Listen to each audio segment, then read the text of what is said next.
God, the student witch is alive. Yes, I'm alive and well. I took a hiatus of a little over a month, over December and into January. Today is January 8th or 9th?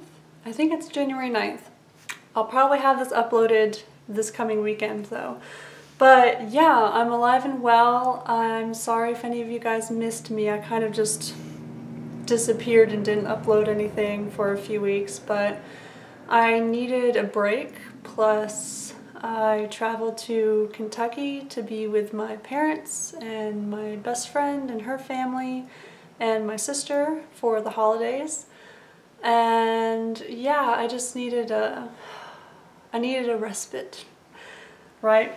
But I'm back. I'm here to quickly go through some of my favorite witchy, pagany things from 2018 and just kind of generally wrap up 2018 and talk about what I'm looking forward to in 2019 and some big ass changes that are coming in 2019. Specifically, we're moving to South America later this year. So I'll talk about that here in hopefully not too many minutes. But first, I guess just as a general wrap up, like what are the three big things that, or my three big takeaways from 2018.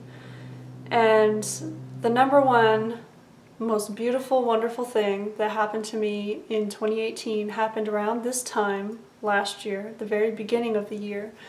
I moved back in with my partner, with my husband. And just really quickly, for those who might not know, we were in a long distance relationship for 3.5 years. I saw him periodically throughout the academic year, but we were just at two different universities, 1,000 miles apart. And finally, I reached a point in my program where I could come back down to Georgia to be with him and do my research and start my dissertation from a distance from my home institution, my university. So I still can't believe it now that we've been living together as a married couple for a whole year. I mean, we've been married since 2014, but finally in 2018 we were finally able to live together, so that's just crazy.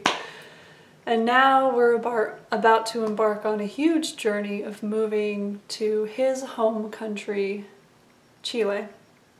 So it's been such a growing year. 2018 was, it was also a healing year, and yeah.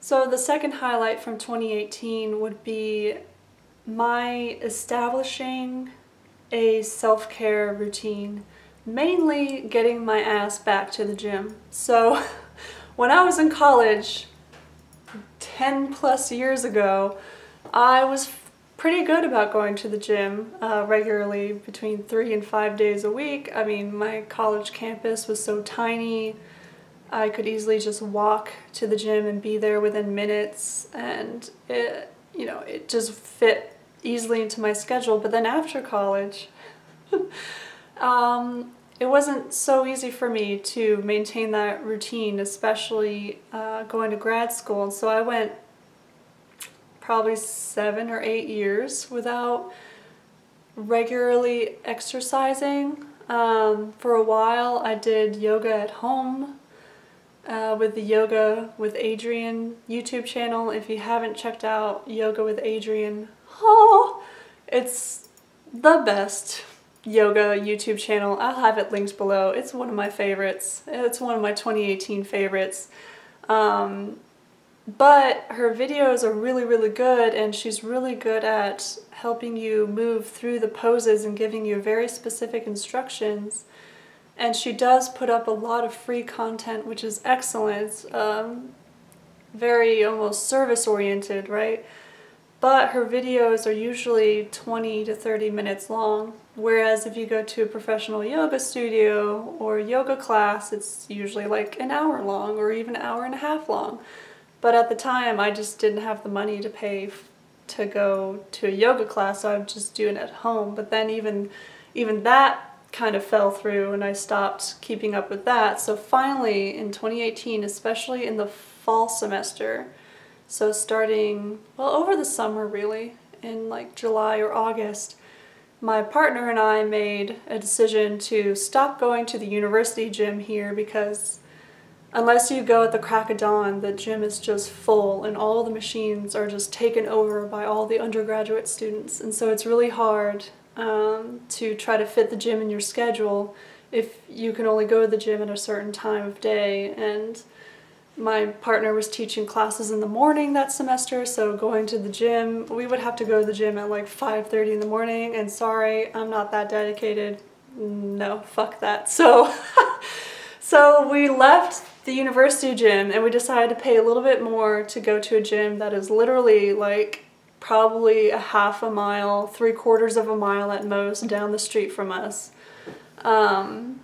It has a swimming pool and all the amenities. It is a bit smaller. It doesn't have quite as much as the university gym, but like I don't need an indoor rock climbing wall. You know, like I never use any of that crap. So I just need a gym and a locker room and just the basics. And so we switched over to that gym because included in the membership were all the classes that they offer. And they have Pilates and they have different yoga classes throughout the week and all sorts of stuff. And so we've been going to that gym, and it's just felt really, really nice to get my body moving again. Actually, right at the end of 2017, in December, like a week before my 30th birthday, I started developing this pain in my lower back, and it would go down into my right leg, and it took me a while to figure out what it was, but it was sciatic pain. It's just the timing of it was perfect. It was right before my 30th birthday, and my body was saying like, bitch, you are entering your 30s. Like, let me show you what this is about. Like, you need to take better care of yourself. You know, don't take me for granted. I found that if I don't stretch regularly and if I don't do at least an hour of yoga a week, plus do my regular exercise 2 to 3 times a week at the gym, if I skip a whole week of that, the sciatic pain comes back with a vengeance. And it's just so, I think the sciatic pain is just a result of like so many years of not having regular exercise, but also all the hours I have to spend sitting at a computer reading and writing and doing research. My body is just like urging me to remember to move. So the establishing my self-care routine, including the regular weekly yoga class that my partner and I went to at the gym, and going to the gym somewhat regularly. Sometimes it would only be 2 times a week instead of our goal of 3 times a week, but still, it's something, right? That was a game changer. It really helped me to unplug my brain for a bit, because man, writing a dissertation is hard. And actually this leads me to my third highlight from last year. Basically from September all the way into December, I had to do some major shadow work regarding my relationship with my research and my confidence, or the lack of confidence I was feeling, and my fears and anxieties, and where all of those things were coming from. It was intense, and I did a lot of work with death. I work with death as a goddess. Sometimes I like to personify her using that good old spirit model of magic, right? And especially in the month of October, I, on the daily, made offerings to her and prayed to her and just worked with death energy as a source of hope, a hope that change is possible, that there's another side to this, because all the anxieties and fears I was feeling, it was getting in the way of my work. It really slowed me and my progress down, and I really needed to work with death so that I understood and I could feel and see and feel and hear, not just hear, that there's another side to this, like this mountain you feel like you're climbing. Eventually you're going to get to the summit and you'll be going downhill, and it'll be a little bit easier after you get to that peak, right? And so I was climbing that mountain and death was holding my hand the whole time. And there were some really dark moments, especially in September and October. Those were really tough times for me. But I finally feel like, I don't feel like I'm quite at the summit of this, mountain yet, but I'm about 2 steps away. And so I know I just have to get over this next hurdle. And the only way for me to do that is just to sit down and do the work and get back into my routine, my work routine. So that was a major highlight from 2018, is doing that intense shadow work. And I know, what is that, September, October, November, that's 4 months of shadow work, and I know that sounds, to some that might kind of sound excessive, but it was necessary. But that was also, that was tough, but it was incredibly healing, but it was exhausting. Like that shadow work and that heavy mental work, it makes you feel physically exhausted. So that was another reason why I kind of went off the radar during the month of December. I decided not to make any YouTube videos. Even my Instagram account was pretty inactive there for a while, just to give myself time to heal. So that was important, and that was definitely a highlight in 2018.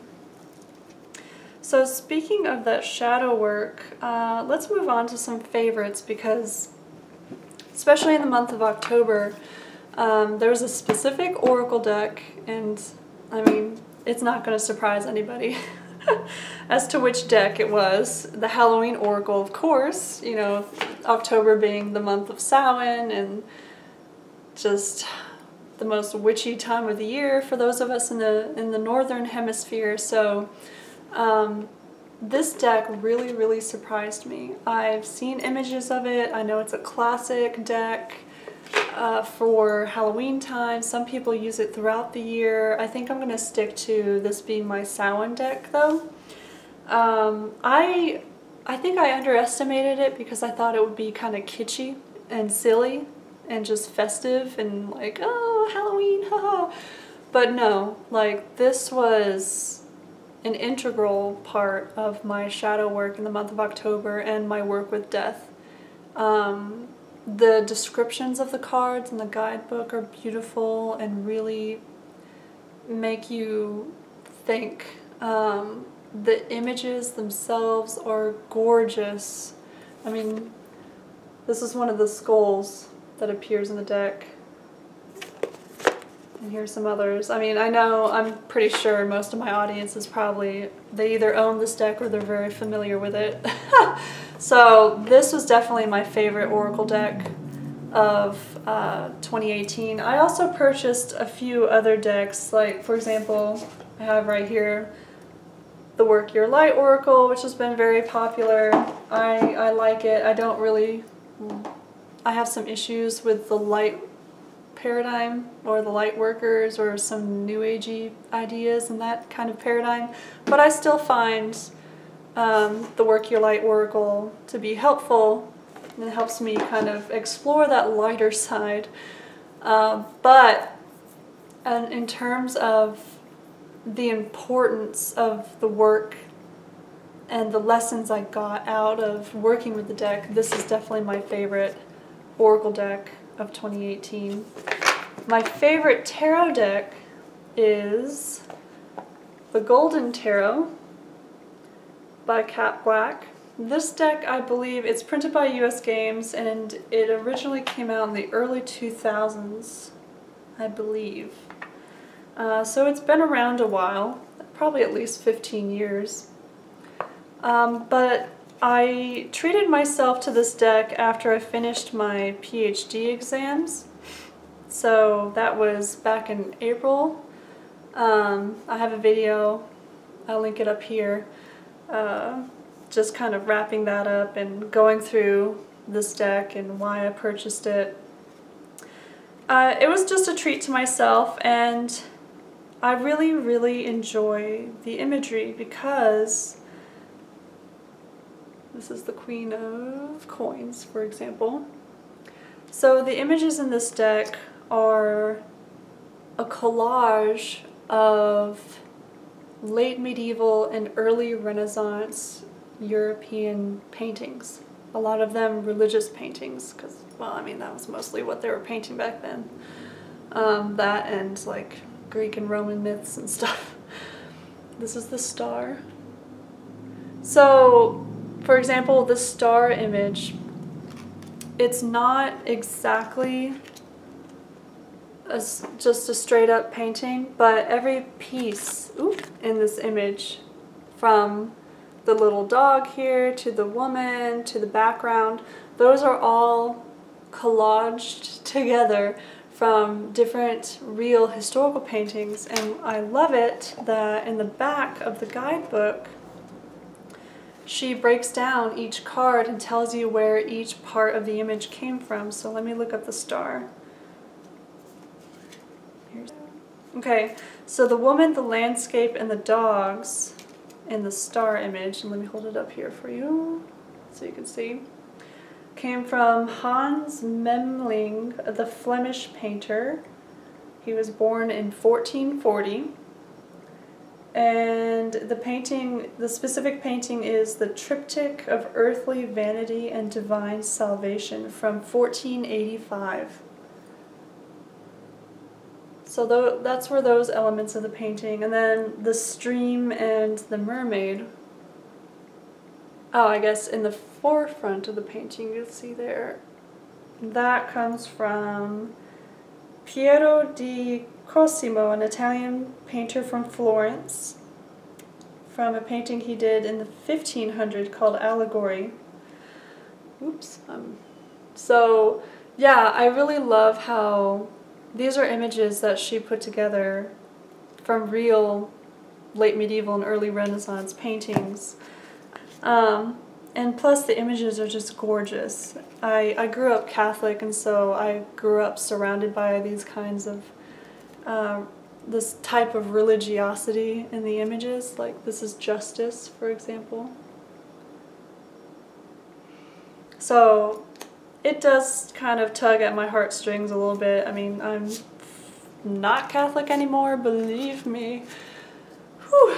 But there's still a part of me that's fascinated with the history of the Catholic Church, understanding the Catholic Church as a political and economic institution as much as it tries to claim to be a religious institution. So yeah, The Lover is a classic Adam and Eve image, right? It just helps me to kind of understand the Western European psyche, and yeah, it's been very interesting. I love this deck, so this is definitely my favorite tarot deck from 2018. So as far as witchy magical books go, I have a tie between three. So the first two I got here have to do with chaos and chaos magic. Of course, we have Condensed Chaos by Phil Hine. This was originally published in 1995. I do intend to make a video talking about 3 key chaos magic related books that I read. I'm almost finished with another one, so probably sometime in March I'll have that video up. Just going through my impressions of the book, why I think this book is important, my problems with a couple short little sections in the book that I find to be very problematic. I think there's just 2 little things in here that I rubbed me the wrong way, so I'll get into detail about that, but I understand why this book is just so helpful and fundamental for those interested in the chaotic side of magic and a chaos approach to witchcraft, magic, what have you. He really breaks it down and shows you the power behind it, so I understand why this is a classic read for chaotes or chaos magicians or chaos witches, whatever you might want to call yourself. So this was really, really great. And as a companion, I also read Hands-On Chaos Magic by Adriene. I don't know if I'm pronouncing that right.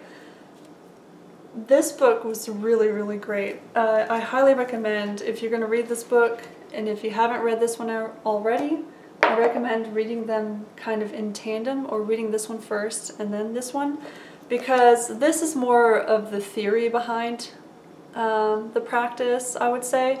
This is about the practice. I mean, it's literally called Hands-On Chaos Magic, and it goes from the most basic kind of exercises up to the more complicated stuff. And so each chapter is designed to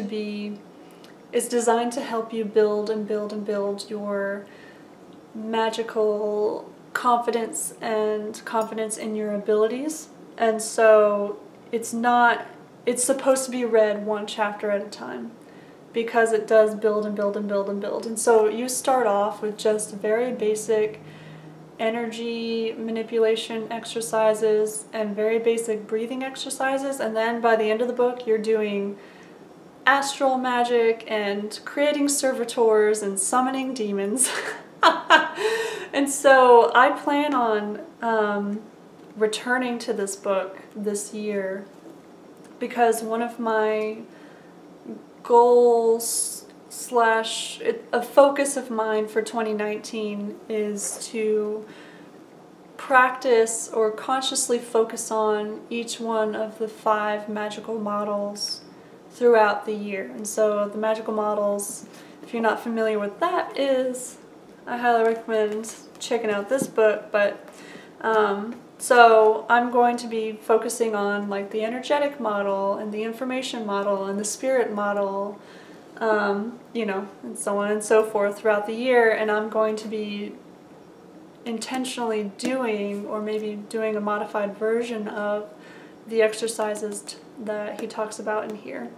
So this is really, really great practical guide to really immerse yourself in chaos magic. And even if you've been a chaot for decades, I think if you haven't checked out this book, this will be a great review.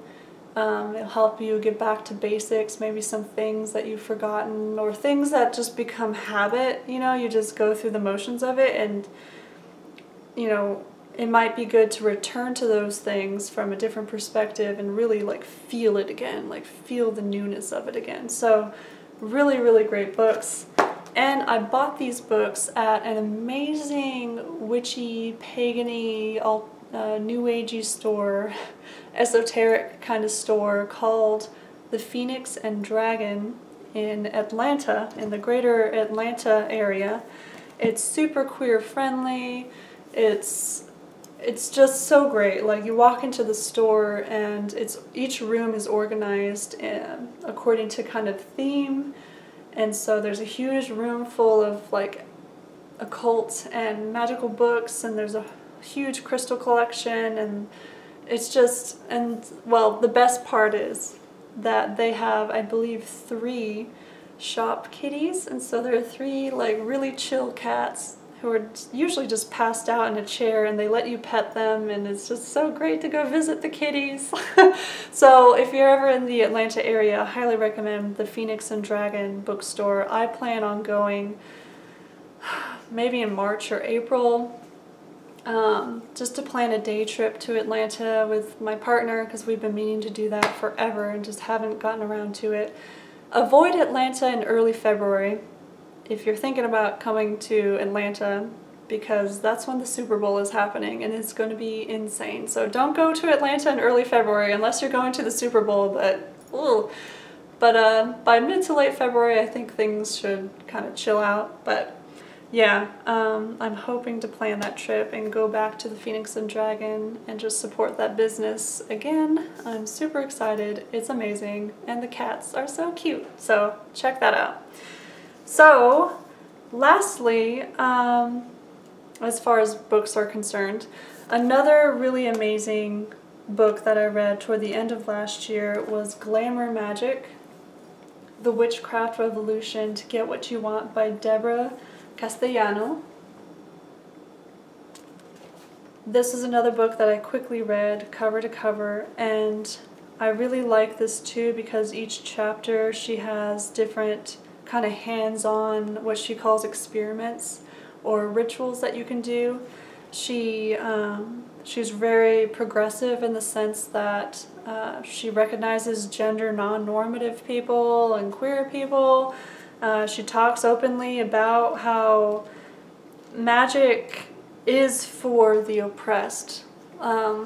It's a way for people who are traditionally oppressed, whether that's because you're queer in some way, or you're a person of color, or you're a woman. You know, magic is a resource for those of us who are in some of those, categories of people that are often attacked by the majority, to even the playing field and to feel and practice power, to feel empowered and to practice our power. There's a really great Alice Walker quote having to do with power, and actually thanks to this book I actually made power my word of the year for 2019. And the quote is, "The most common way people give up their power is by thinking they don't have any." So yeah, Alice Walker. This book really got me to thinking about my own relationship with power and the roots of my lack of self-confidence, and how I think to survive this dissertation process and to survive moving abroad, I'm going to have to really explore my relationship with my power. Because I think because I do so much research and work regarding social justice issues and the history of colonialism and all the oppression and crap that came in the wake of colonialism, when I hear the word power, I automatically think oppression or people exercising power over others.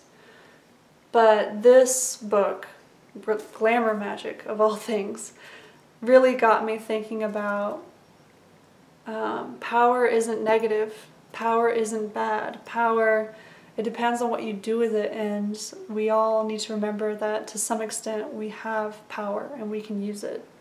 So yeah, it really got me to thinking, and so that's one of the reasons why power is my word of the year for 2019. So I think I should move on to what I'm looking forward to in 2019, what's going to happen to me in 2019, and some upcoming content. So before I talk about moving abroad, let's talk about some upcoming content on my channel. So this month in January, I'm hoping to put up 2 more videos this month before February hits. I want to go through my 2 bullet journals. I know someone on my Instagram a month or so ago mentioned that they would like to see more planning and bullet journal, like witchy bullet journal content, so it's coming. This is my work bullet journal, and I decided to get a separate witchy bullet journal. I'm still setting this one up. I'm not completely done setting it up, so hopefully by this weekend I'll be done with that and I'll be able to film a comparison and kind of go into more detail as to why I decided to keep those 2 things separate. So I'm really excited about that, and I'm really excited to share the specific brand that I used. It's called Scrivewell. I kept the little sleeve that comes with it. I am so impressed with this brand. I think it could give Moleskine and Leuchtturm a run for their money. It's each of these journals are 240 dotted pages. They have 2 of the cloth bookmarks in the bottom. They're nice and thick because they're 100 GSM paper. And the best thing is that they are around $7 or $8 cheaper than a Moleskine or a Leuchtturm. Like, I got these for around 11 bucks. So I'll include the Amazon link below to this brand Scribwell. If you're looking for a really high quality bullet journal, but you don't want to pay nearly $20 for it, check out this brand. I'll go into more detail about why I decided to go with that brand when I talk about my 2 bullet journals. So that is coming up. I also, related to that, want to make a new installment in my Witching Through Grad School series talking about the different planner and organizational systems that I use to keep myself on track, to hold myself accountable, to make progress on my research and my dissertation, and to track my progress. So I use like a Frankenstein's monster mix of 3 main different planning and tracking systems. The bullet journal, Google Calendar, and the 12-week year. So I want to make a video specifically about that for my Witching Through Grad School series before the end of January. And then in February we have Fertility February. So I use the fertility awareness method as my primary method of hormone-free pregnancy prevention. So I'll include the link below to the playlist for last year's Fertility February. It was my first year doing it, and I loved it. I already have a whole list of videos that I want to talk about this year, and that's going to include a video. Hopefully I'll convince my partner to be part of this, but talking about the decision to be child-free and using the fertility awareness method to be child-free, because one of the greatest misconceptions about, and I made a video about this specifically, one of the greatest myths or misconceptions about the fertility awareness method is that it is only for people who are trying to get pregnant, and that's not true. You can use it to prevent pregnancy as well. So I'm super excited about that, and there is a giveaway involved with that. There is a classic book that basically anyone who's familiar with the fertility awareness method has read, and is called Taking Charge of Your Fertility. I'll include the Amazon link below to that if you want to check it out. And at the end of Fertility February, I give away a copy of that book. So if you're interested in the fertility awareness method, if it sounds kind of new to you, but you'd be interested in checking it out, for whatever reason, just come back to my channel in February, because you'll get some more information about that. And please check out the videos I made for last February, and sign up for the giveaway. I'll talk about all that in the introduction video for this round of Fertility February. So yeah, keep your eyes and your ears peeled for that. I'm super excited about that. And another giveaway I am incredibly excited and honored about is my 1,000 subscriber giveaway. So last I checked, I have around 990 subscribers, and that just blows my mind that I'm so close to having 1,000 subscribers. I've been around on YouTube for several years. It's 3.5 years now. I think I started in June 2015. And I know some people who are really good at navigating social media, they can get 1,000 subscribers in a week. You know, by the end of their first 2 months on YouTube, they already have tens of thousands of subscribers, but I'm just not like that. I like keeping my channel kind of small. I like the fact that I can just let chaos do the work. I just throw out the content, and whoever resonates with it, they can choose to continue on this journey with me or not. And I think I have a pretty core, loyal audience of somewhere between 40 and 100 people who regularly watch my content. And even for those who don't regularly watch, but every once in a while will watch one of my videos, I'm so thankful. Yeah, it just blows my mind that 1,000 people willingly chose to click that subscribe button. And so as a thanks to that, I probably sometime in March, after Fertility February is over, I'm going to do a giveaway. And actually, it's not only an opportunity for me to give my thanks to you, my subscribers, it will also be an opportunity for you guys to help me out, because since I'm moving abroad, I really need to downsize a lot of stuff. And so some of the things that I'm including in my giveaway are, well, all of the things actually are pieces from my own personal witchy collection. I'm including crystals that I feel are ready to be passed on to someone else, a few books from my collection. You guys are going to help me downsize my witchy tools and materials, basically. Everything will be gently used, but still basically look brand new, and I feel like it'll be a great opportunity for me to pass on a little piece of me. One of the things that I'm going to include is this wand. This is made from rock maple, I believe, and I purchased this at the Why Not's Wand shop in Salem, Massachusetts. I went to Salem a couple times because I was living in the greater Boston area when my husband and I, when we were dealing with that long distance crap. And so I purchased this wand to be my wand, honestly. But you know, after having it for over a year now, I've barely used it, and it just doesn't feel right. I don't think I'm a wand kind of witch. So if you want a little piece of Salem, I'm going to be including this wand in the giveaway, along with some crystals and some other altar or witchy tools and a book or two.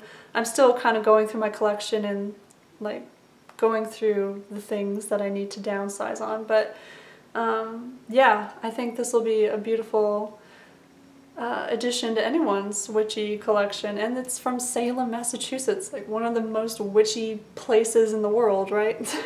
So that will be included. I'm honored to be able to pass that on to somebody who might get some more use out of it than I did. Really quickly, talking about moving abroad and downsizing, I binged Marie Kondo's Tidying Up on Netflix. I know it's been really popular and it's inspired a lot of people to go through their closets and just purge and really go through their things and consciously sit down and think about the things that they really need and things that they really love and what sparks joy in them, right? So I went through my closet already. Actually, this process of downsizing and tidying up started last semester in the fall when we realized that the move to Chile was imminent.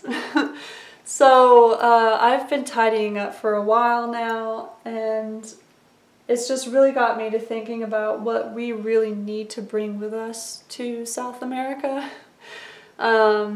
Basically, we are going to arrive with nothing but 4 suitcases, our backpacks with our laptops, and I'll have a purse with me. That's it. I will be shipping a few boxes of books, some of the books I need to write my dissertation, but besides a few boxes of books and 4 suitcases of clothes and whatever witchy stuff I can shove into those suitcases that will travel well, all of this is either going to be donated or it's going to be in my parents' basement. So Yeah, I've never arrived to a different country with nothing but a couple of suitcases in my backpack before, to live there. You know, I'm not backpacking, I'm not going on an extended trip, I'm going to be living there for 2, possibly 3 years. So yeah, my husband and I, we joke around all the time because he came to the US with nothing but his backpack and a suitcase. And now he's married and we share our car and we have this apartment and all these things. So now it's my turn. He says all the time, it's your turn next. And actually the 9-year anniversary of his arrival to the United States is tomorrow. It's January 10th. So January 10th, 2010, he came to the US to start a whole adventure of his own, and now it's coming to a close.